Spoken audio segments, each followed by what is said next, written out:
Semoga saudara-saudaraku itu semuanya dirahmati Allah Subhanahu wa Ta'ala dimanapun Anda berada.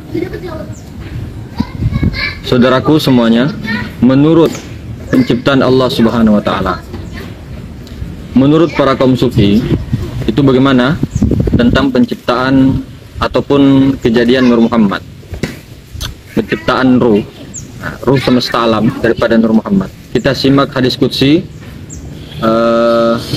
yang telah populer di mana-mana di kalangan ahli sufi, yaitu kuntu kanzam makhfiyan wahbabtu. Aku adalah perbendaharaan yang tersembunyi. Aku ini cinta dikenal, maka aku jadikan makhluk untuk dikenal, untuk mengenalku.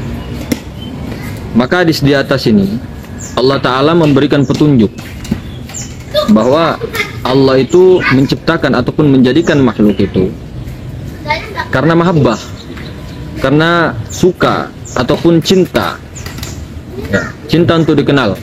Oleh karena itu bentuknya alam semesta itu sesuai dengan asma-asma Allah. Bentuknya alam semesta itu sesuai dengan asma Allah yang ada pada hadra ilahiyah. Maka setiap nama yang ada di sana itu memiliki rasa atau pengaruh atau kejadian alam. Maka dalam pandangan syariat itu alam itu muhaddas atau makhluk. Kemudian keberadaan Allah ini sebelum alam itu ada, sebelum wujudnya ada, dia itu telah ada sebelum semesta ada. Di mana belum ada langit, bumi dan segalanya, dia itu telah ada.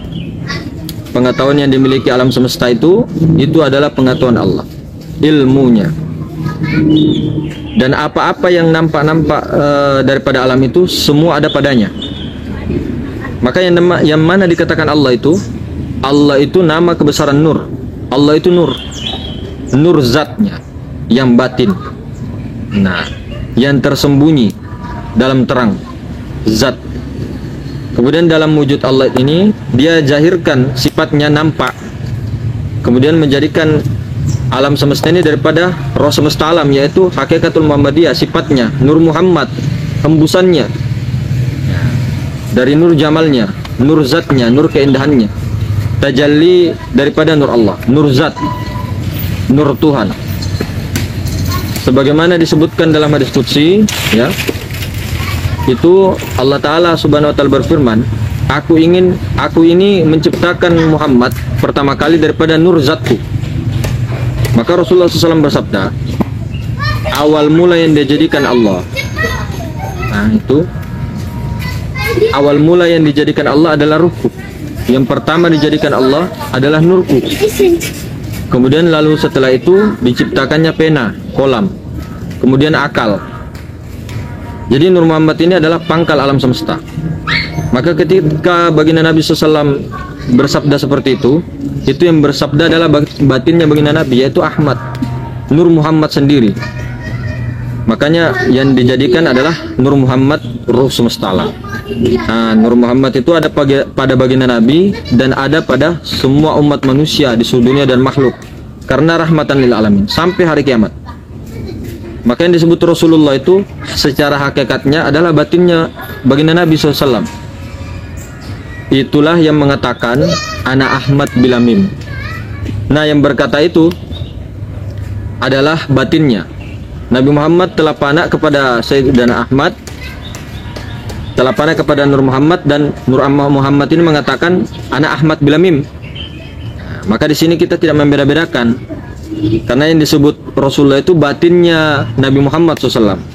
Batin daripada kita semua ini itu adalah ada Rasulullah di dalamnya, di dalam diri, fi anfusikum, di dalam diri. Maka maksud Nabi itu tadi adalah sama. Hakikat Muhammad adalah Nur Muhammad. Nah, hakikat tersebut disebut dengan nur karena dia bersih dari segala macam kegelapan, zulumat. Disebut juga dengan akal Rabbaniyah karena dia itu bisa memiliki kepahaman yang menyeluruh. Disebut juga dengan kolam, pena, karena dia itu berfungsi untuk mentransfer ilmu pengetahuan. Maka ruh Muhammadiyah ataupun Nur Muhammad ataupun hakikatul Muhammadiyah ini itu substansi daripada alam semesta. sesuatu yang paling pertama diwujudkan dan menjadi asal segala sesuatu. Maka Rasulullah SAW bersabda, "Ana minallahi wal mu'minuna minni."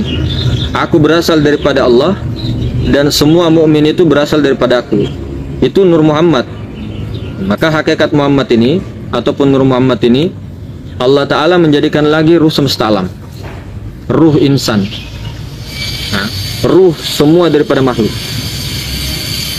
Pertama-tama dijadikannya di alam lahut, dihembuskan di alam lahut dalam keadaan sempurna. Maka alam lahut ini rumah pertama bagi ruh ketika baru dijadikan, dihembuskan. Kemudian yang ada dalam alam tersebut itu lebur dan fana, sirna, karena dekatnya dengan Allah. Dekatnya dengan Allah Subhanahu wa Ta'ala. Maka ruh ini sebenarnya pakaian atau utusan, kiswah, tajallinya sir untuk menyampaikan kalam Allah.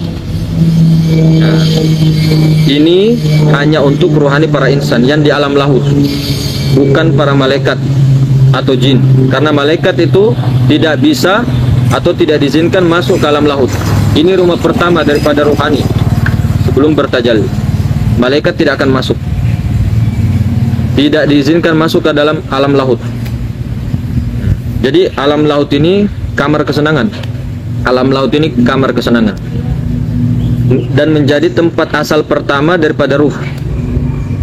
Ketika berlalu 4.000 tahun, 4.000 tahun ini, masa 4.000 tahun ini, kemudian Allah menjadikan aras daripada nurnya, Nur Muhammad, hakikat Muhammadiyah. Dan segala sesuatu dijadikan daripada nurnya. Kemudian ruh itu dikembalikan, ditajallikan lagi, ya, setelah ke alam lahut tadi, alam jabarut, kemudian alam malakut, kemudian alam malki. Jadi ini akan bertajalli terus daripada alam jabarut, ya, kemudian alam malki, kemudian alam malakut. Nanti ujung-ujungnya ke tempat yang serendah-rendahnya, alam nasut, alam manusia. Dan inilah tempat serendah-rendah. Summa radadnahu asfala safilin. Maka kita ulang lagi, ada urutannya daripada alam lahut, kemudian alam jabarut. Kalau alam jabarut ini berada di antara alam lahut dengan alam malakut. Kemudian arwah tersebut, ruh tersebut diberi kiswah atau pakaian, diberi nur jabarut. Kiswah pakaian, diberi pakaian nur jabarut, pakaian. Maka pakaian tersebut ini tadi dinamakan roh sultan, roh sultani. Kiswahnya, pakaiannya itu namanya roh sultania. Maka para arwah itu diturunkan lagi ke alam malakut. Tadi alam lahut, alam jabarut, dipakaikan pakaian kiswah, ruh sultan, kemudian diturunkan lagi, tajalli lagi ke alam malakut, diberi lagi kiswah, diberi lagi pakaian daripada nur malakut. Itu namanya ruh rewani. Maka setelah diberi kiswah ataupun pakaian, para arwah itu diturunkan lagi ke alam al-mulki, diberi lagi kiswah, pakaian dengan nama ruh jasmani. Kemudian Allah menjadikan jasad, daripada api, angin, air, tanah, kemudian tanah. Dari tanah inilah dijadikannya Adam. Kemudian al-roh itu diperintahkan nanti ketika sudah kelak tiba masanya, dihembuskan kepada jasad itu. Wa nafakhtu fihi min ruhi, dan aku hembuskan sebagian ruh. Wah, ini yang dimaksud ini. Sudah bertajalli. Jadi sebagai Nur Muhammad, sebagai substansi alam semesta itu. Kemudian ada sahabat yang bertanya, Sayyidina Jabir bertanya kepada Nabi, "Wahai Rasulullah, ayah dan ibuku menjadi tubusan ya Rasulullah.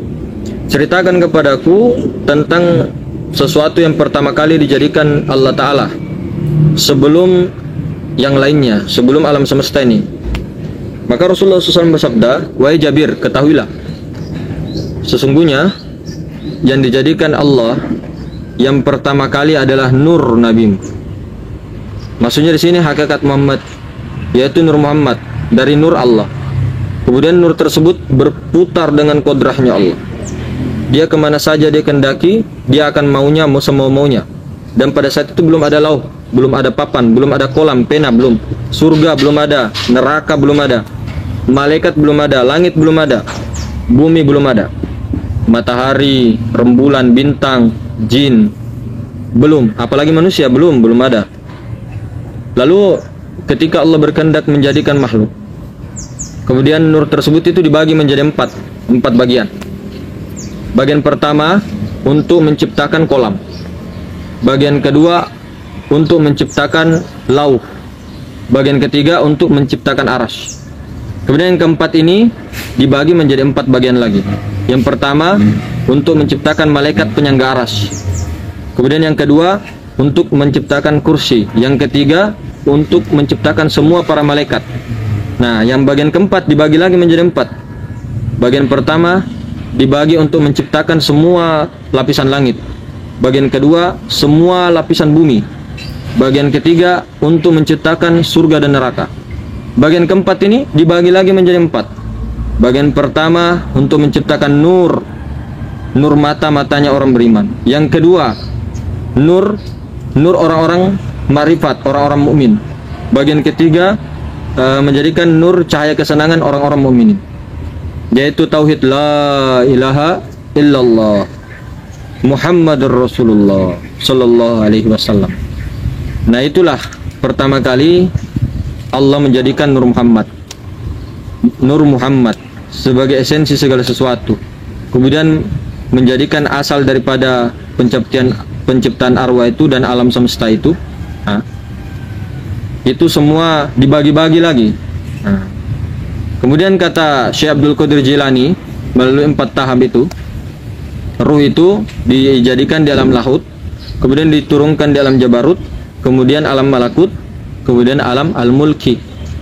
Lalu kemudian Allah menciptakan jasadnya, jasmaninya, dan memerintahkan para arwah untuk masuk ke jasad mereka, ke pakaian mereka lah masing-masing. Maka demikianlah kejadian-kejadian nur ataupun hakikat Muhammadiyah menjadikan segala esensi itu kemudian bertajalli terus sampai kepada alam insan. Dan ketika seorang manusia tidak mengembalikan satu hak itu, rahasia itu, amanah itu daripada Allah yang ditanggungnya, maka dia itu akan lebih hina daripada binatang.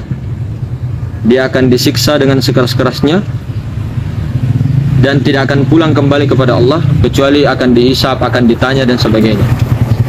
Jadi begitulah bagaimana kita ini pelajari, didudukkan dan sering-sering kholwat dan mesrakan kepada Nur Muhammad, mesrakan kepada Nur Ilahi sebagai mesranya di dalam Allah Subhanahu wa taala. Ya, mungkin begitu saudara-saudaraku, lebih dan kurangnya dimaafkan. Assalamualaikum warahmatullahi wabarakatuh.